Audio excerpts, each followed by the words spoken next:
Welcome, everyone, to this book launch party for The Bears of Brooks Falls, written by Mike Fitz. I'm very happy to welcome you here tonight, and I know that you are all excited about the arrival of the book.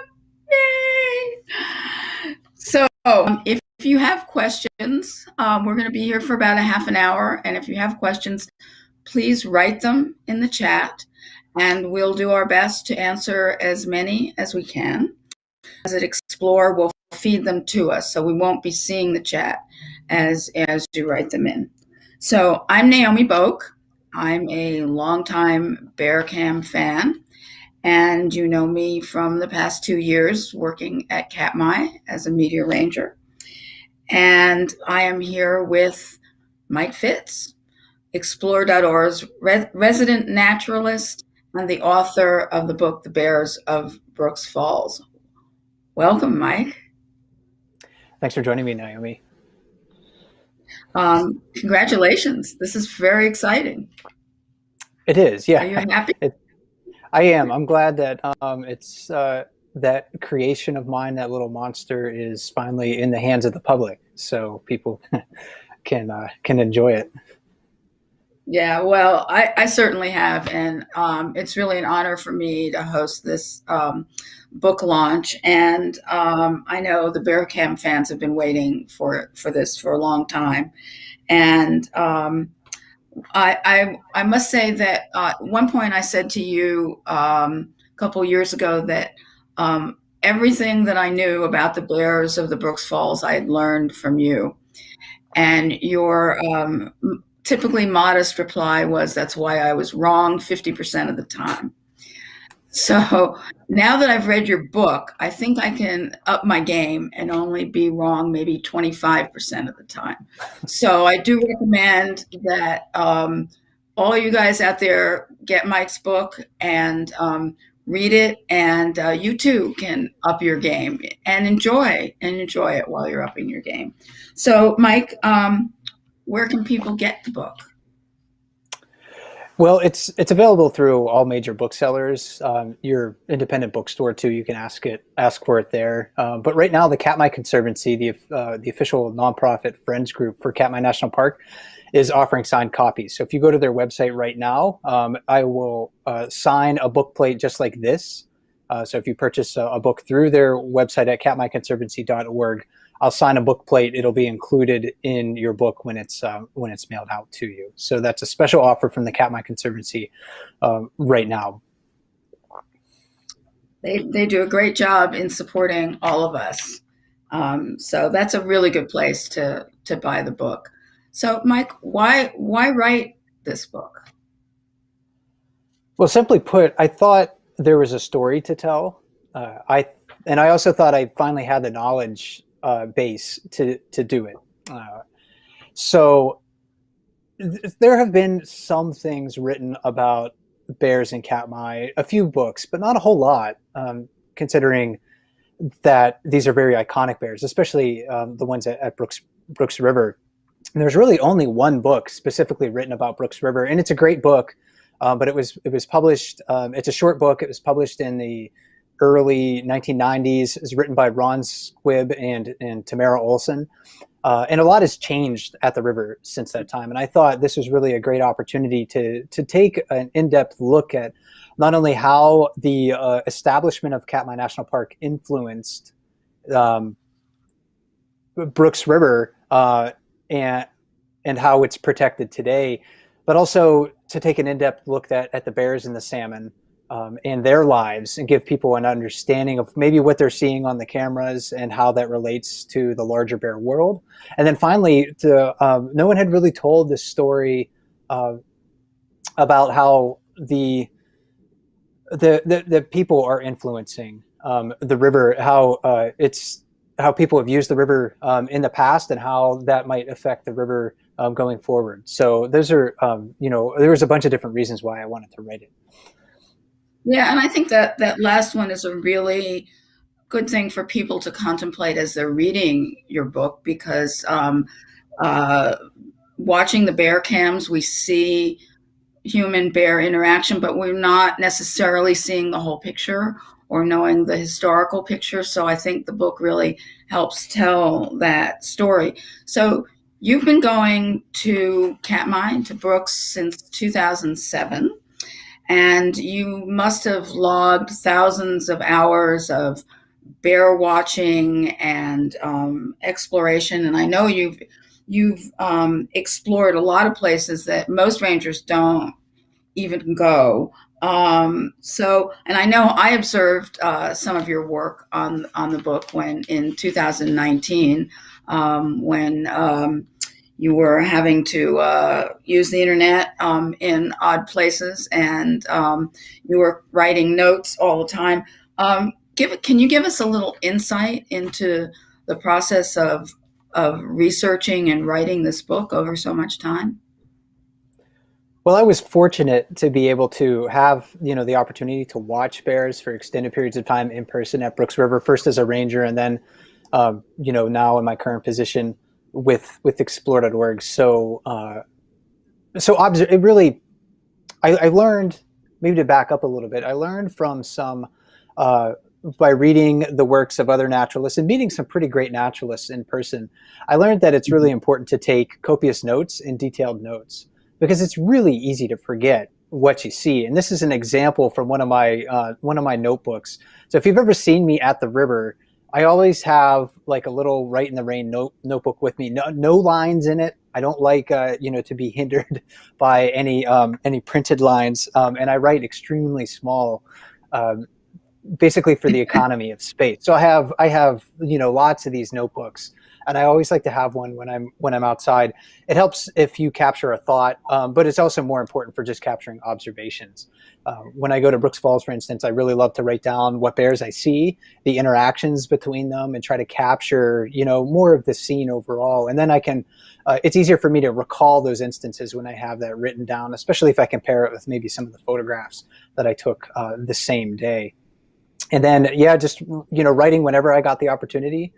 For instance, and in researching, as many facts as I could to make sure that I got those right.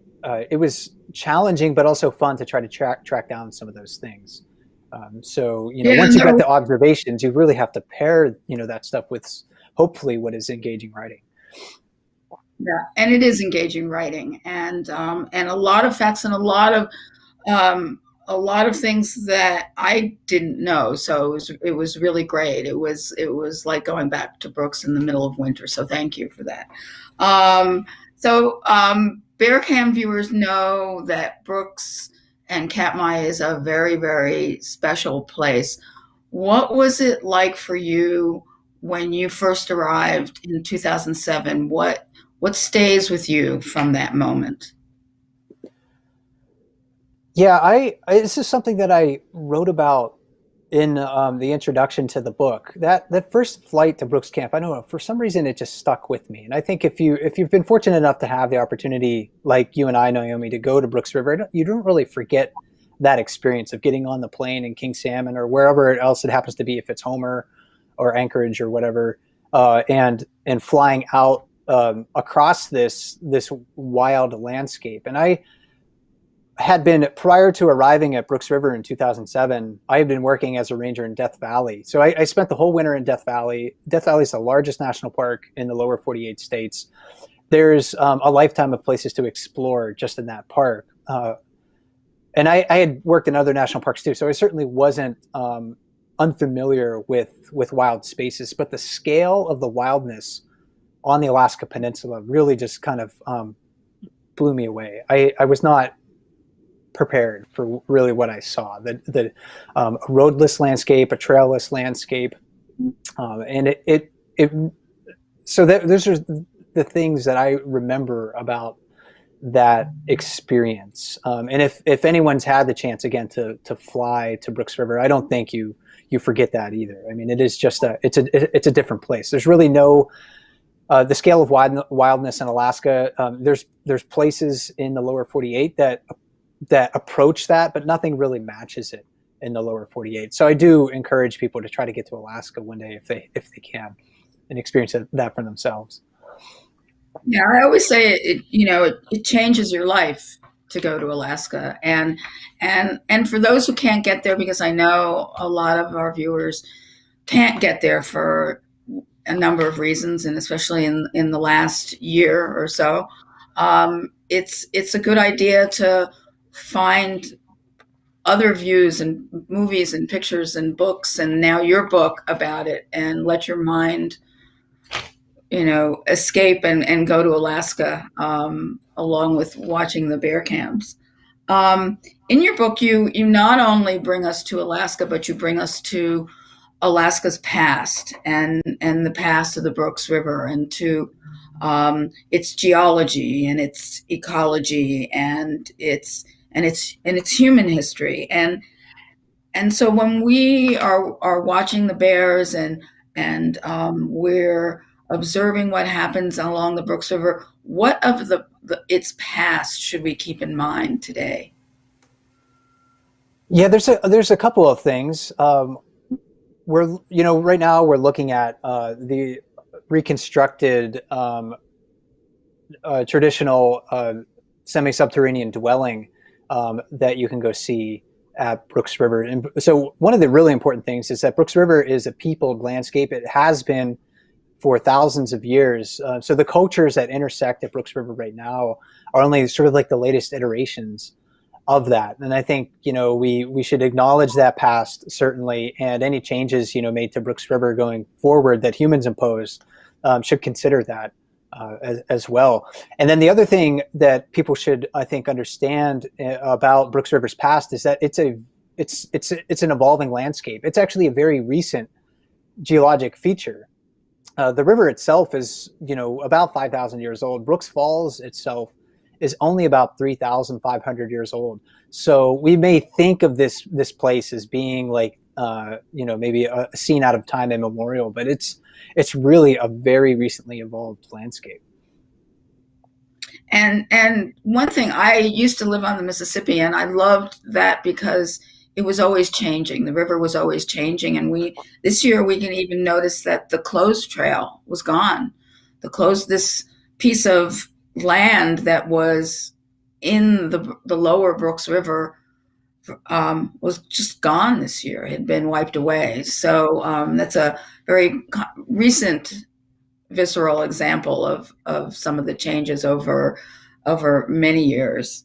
So of course it wouldn't be a book by Mike Fitz if it didn't have a lot of stories about individual bears. And we, as bear cam lovers and lovers of the bears of the Brooks River, know the bears as individuals, and we've been following their life stories. And you'll really enjoy in this book Mike's stories about a number of bears, and some before the bear cams were up, so might be new to some of you. But there was a story that you wrote about, and I think you may want to read an excerpt from your book about one specific instance that tells a story about a specific bear. There is. To be honest with everybody, I had a real hard time narrowing down what sort of anecdotes I wanted to include in the book. I really tried to pair my observations with bears at the river with the science associated with them. And while this short passage that I'll read to you doesn't necessarily talk about the science, it is a situation that if you were watching the bear cams in July 2015, you might remember. So it's about a bear that people know very well right now. And so I'll begin. Salmon are, on average, the richest and most nutritious food for Katmai's bears, and bears will go to great effort to catch them. Most bears that fish at Brooks Falls are regulars like Otis, who come back year after year. Others are newly emancipated subadults looking to find a niche without the aid of mother's protection or guidance.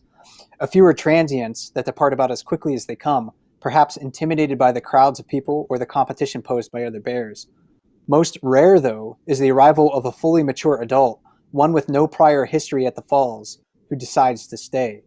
Watching these bears try to fish the falls and navigate its sleuth of bears illustrates how powerful a motivator hunger can be and how well bears adapt to new situations. On a rainy evening In mid-July 2015, I watch a patchy-furred bear emerge from the trees and bound toward the waterfall. His muzzle is short and blocky, a large wound mars his right flank, and his body lacks the bulk of the other bears who had spent the last 3 weeks fishing here. Most noticeably, his left ear is about half the size of his right. It's Lefty, a bear that until this day had only been seen regularly in late summer and fall, and one I never had the opportunity to watch before. Lefty's behavior that evening strongly suggested he had no significant experience fishing the falls or interacting with its gathering of bears. The season was also young enough that Brooks River was still the only place to catch fish, so Lefty arrived hungry. He dashes from place to place, distracted by every fish that catches his glance. He confronts almost every bear without regard to their place in the hierarchy. He moves to the lip of the falls to the far pool where he encounters an older, nearly 27-year-old female, number 410, and promptly steals her salmon. Motivated by the success, he tries the same move with 856, who is not intimidated by the newcomer's growling approach. When Lefty reaches in for the steal, 856 drops his catch and then thrashes and attacks the thief. Neither bear gets the salmon, and Lefty has learned some bears at the falls are not easy victims. But the failure doesn't stop his spree. Continuing on, he returns to 410's vicinity and steals another of her salmon, then one from Otis, and yet another from 410. He eats with vigor, consuming each salmon in a few large gulps, yet the few fish he's gathered so far aren't nearly enough to satisfy him. He moves to the lip again, where an adult female had just finished eating her catch. He trades blows with her and then forces her to slide off the edge of the waterfall. Lefty has the lip to himself, but he seems unsure what to do next. He weaves his head, pantomiming the movement of the salmon swirling in the pool below, and might have been able to catch a few of the jumping salmon if he could have stood still, but he couldn't. Looking down on the fish, he bobs his head upward once, twice, then leaps off the waterfall into the pool below. Although unsuccessful, it's a belly flop for the ages. On July 20, I again watch Lefty walk to the lip. He places his front paws on the cusp of the falls and waits there patiently. Within a minute of arriving, he's rewarded. He snaps his jaws shut on a leaping salmon. His focused routine developed quickly after his initial arrival, just 5 days removed from his incessant attempts to steal fish and his frantic belly flop. Ever since, Lefty has remained a skilled and proficient angler on the lip, albeit with a continued look of excitement and expectation. Although his subsequent behavior has never matched his display in 2015, Lefty still offers a stark contrast to Otis, who maintains a calm, focused demeanor no matter his hunger level. The significances of their differences extend beyond their mannerisms. Their ability to exploit salmon at different locations allow both bears to make a living in an area where space is not always easy to come by. That's great. That's great. I remember very well when Lefty showed up. He's still quite the showman. Of course, we can't talk about the Brooks River and the bears without talking about salmon. And you write very eloquently about the really epic journey that salmon go through from Brooks River and back again. Is there one really salient thing that we should know about salmon above all else? Yeah, salmon are important for a lot of things, but they are the keystone of Katmai. They underpin the experiences that we value, almost all the experiences that people value at Katmai National Park, everything from fishing to bear watching. They are the foundation of the economy in the Bristol Bay area. And they're also the heartbeat of the area's culture as well. So it's hard to overstate the importance of salmon to not only the wildlife in the Bristol Bay area, but also to the people as well. So that's like the one thing that I hope everyone can remember about those fish. Yeah, you write about it so eloquently, and it's a gripping story. We're used to being gripped by the bears and what we see on the cams, but we actually got some good views on the underwater cams this year. So it's a great part of the book. You also discussed the effects of humans upon bears along the Brooks River, and I think this is really important. And what what effects do we have, and what are we getting right, and what are we getting wrong? Well, I think it's interesting to think about how bear management and people management more than anything has changed at Brooks River over the last 50 years. There were very few bears at Brooks River when Brooks Lodge was opened in 1950. So there really wasn't a need for bear management at the time, or much for people management. But that changed fairly quickly within certainly within 20 years. Uh, so there, when people or bears are in the same space, there's potential for conflict. And one of the earliest conflicts that originated at Brooks River was a conflict over food. And the National Park Service, and especially the rangers on the ground, have done an excellent job of resolving that conflict, making sure that bears never have the opportunity to associate people with food. They don't associate our buildings with food. They don't associate people walking around with food, and that's due to some pretty strict regulations, and also the buy-in from the people who are visiting the place and the people who work there. So that's an issue that has been resolved. But there's a long-standing issue that hasn't been resolved, and that's the one over space. I mean, people and bears are still occupying these same spaces, and that's one of those issues that I think still needs we all need to work on. Because with more people visiting Brooks River, that I think that conflict has the potential to grow. Yeah, I think it'll be interesting to see what data was collected this last year when there were fewer people in the river for most of the season. I know that the bear management team was monitoring the river, monitoring bear behavior and human behavior. So I hope that sometime this season we get to talk about that data. You also talk in the book about 2019, when we really experienced an astoundingly record breaking warm season. Can you talk briefly about how we need to think about the Brooks River and climate change?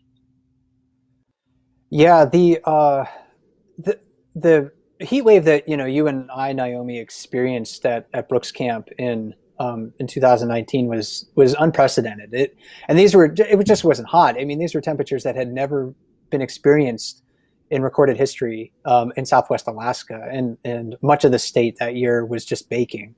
So we think of it now as an anomalous summer, but by the end of the century, especially if we don't get our act together to mitigate um, the effects of climate change and reduce our greenhouse gas emissions as soon as we can, I mean, that's going to be probably a cooler than average summer for the Bristol Bay area.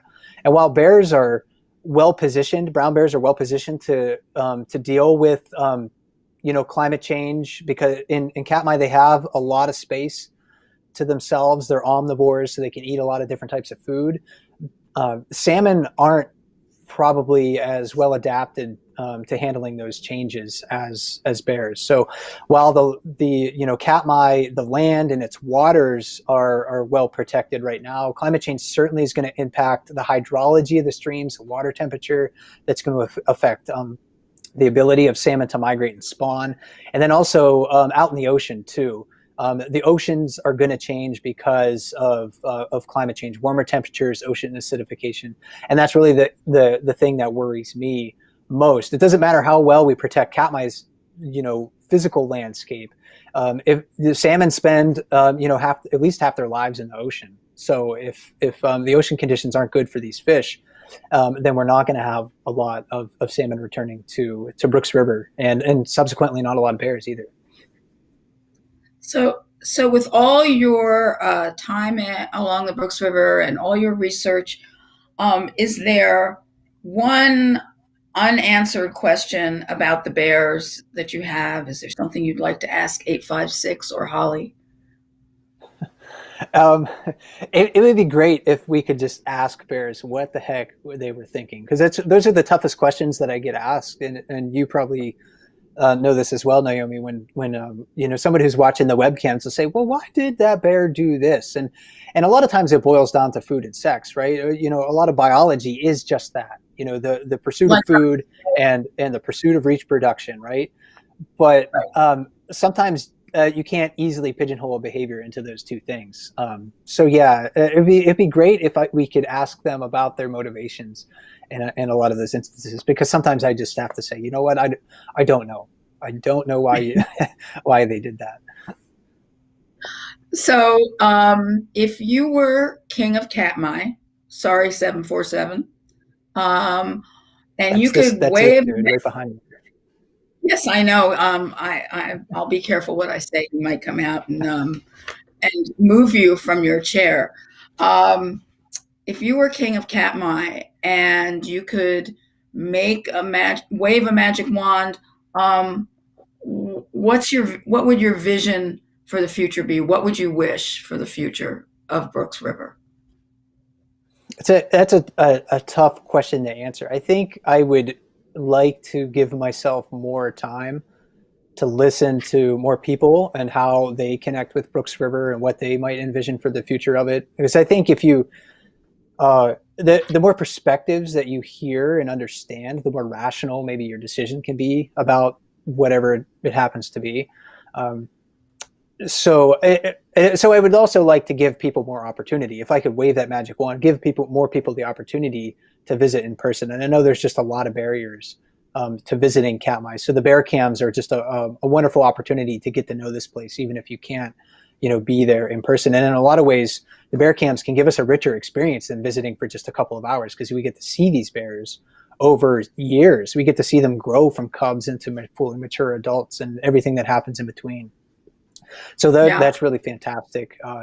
But this isn't, to get back to your question though, this isn't necessarily specific to Brooks River, but for all national parks, the pandemic has been so terrible in so many different ways, but it offers us in other ways kind of a reset button concerning our national parks. There's not really anything that holds us to doing things like the old status quo. We don't have to do things that way. So I would like to see national parks taking this as an opportunity to sort of reevaluate whether, like, the experiences people were having in Brooks River or at Brooks River or other places in national parks were they the best experiences possible? Were they the most ethical experiences possible? How are we going to deal with the increasing popularity of parks? Each one of these places has a carrying capacity for people. So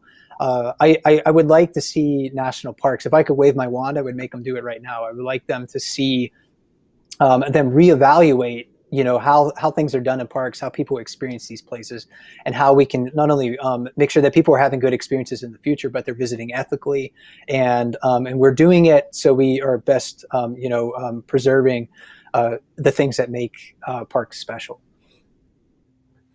Well, that's a discussion that I think should be continued. I like your magic wand.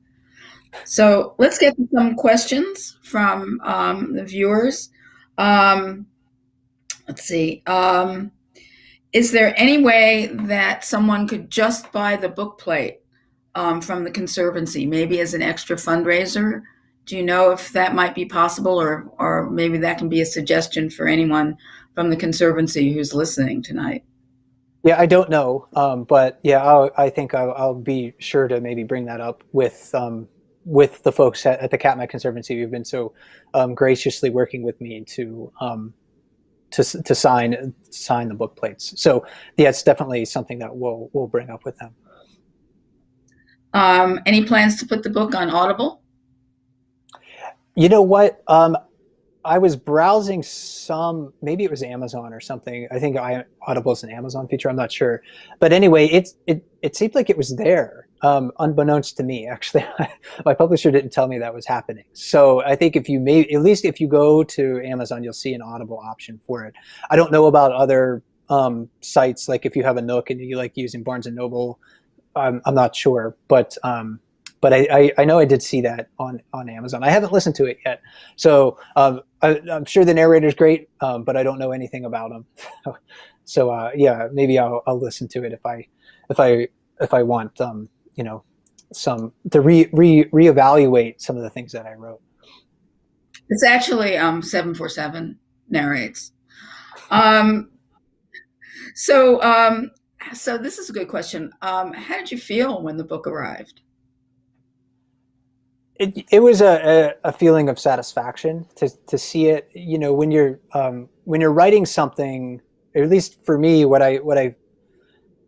I'd never written anything that was like physically published before. It was only published, in the cloud, or it was just always electrons on some server somewhere holding the data. So it's great to actually, kind of feel that physical book in your hand. It did make it seem a bit more real, to hold it, rather than knowing that it was, just sort of a gathering of electrons somewhere else.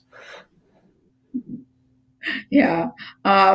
Will your book be available at other national park bookstores?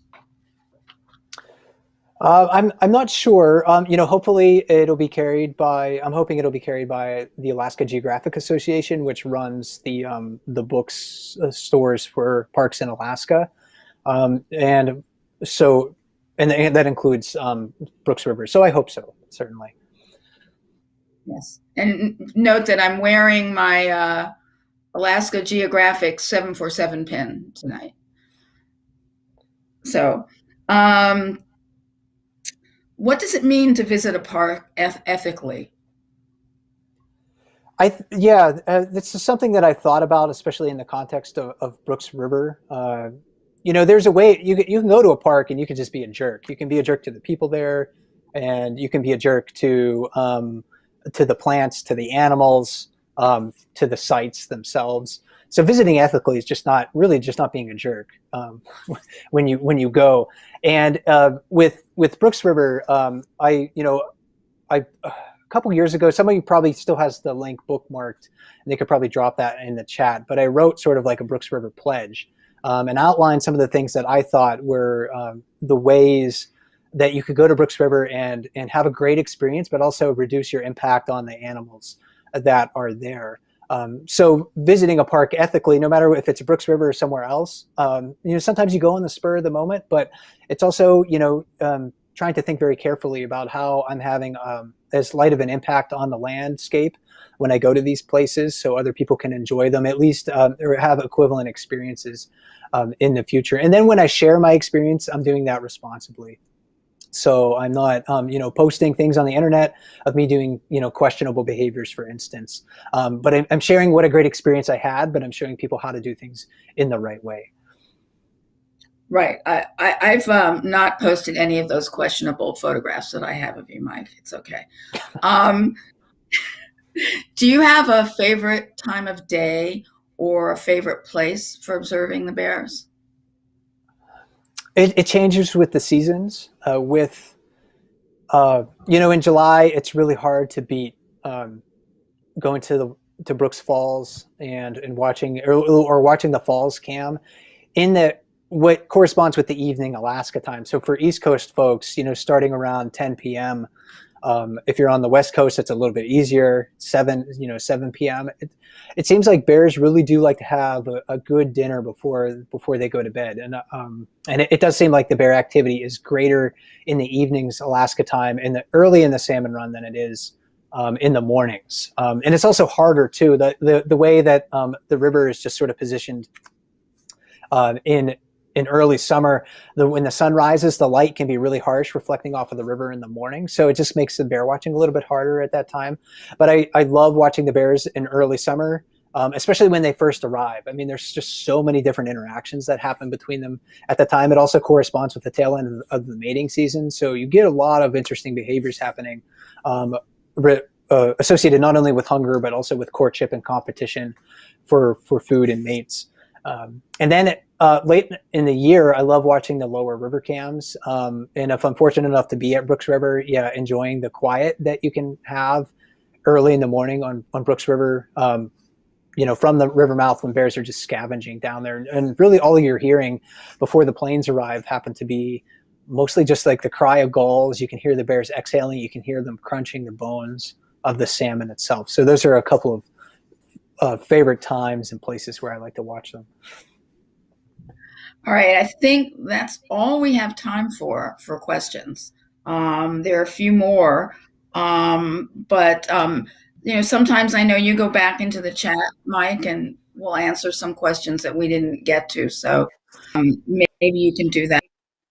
I can't thank you enough for being here tonight for this wonderful book launch and virtual party. And I can't thank you enough for writing the book, because it really is a loving ode to a place that I adore, and that so many of us here do adore and respect. And I think that people really should treat themselves and buy your book and read it, and you'll fall in love again with the Brooks River, and you'll be very excited for late June when the cameras come live again. So I want to thank Mike again, thank the Katmai Conservancy for everything they do for the park and for Mike's book, and to support us all. I want to thank everybody at Explore, because they always go the extra mile, and as they've done for us tonight, and as they do to bring us Ursine euphoria throughout the year. And want to thank you all, because you all are not only devoted fans of the bear and the Brooks River, but you also are great stewards of this incredible place, this great ecosystem. So again, you can get Mike's book, The Bears of Brooks Falls, at major booksellers, and you can get a signed copy from the Katmai Conservancy, and enjoy it. It's really a great read, and I'm gonna go on this again. Here it is. All right, thank you, everyone. This was a really, really enjoyable chat. And Pink's, my dog is in the background, if you guys can see it. She had to come into the picture. Okay, night, everyone. Thanks so much, Naomi. Great to speak with you.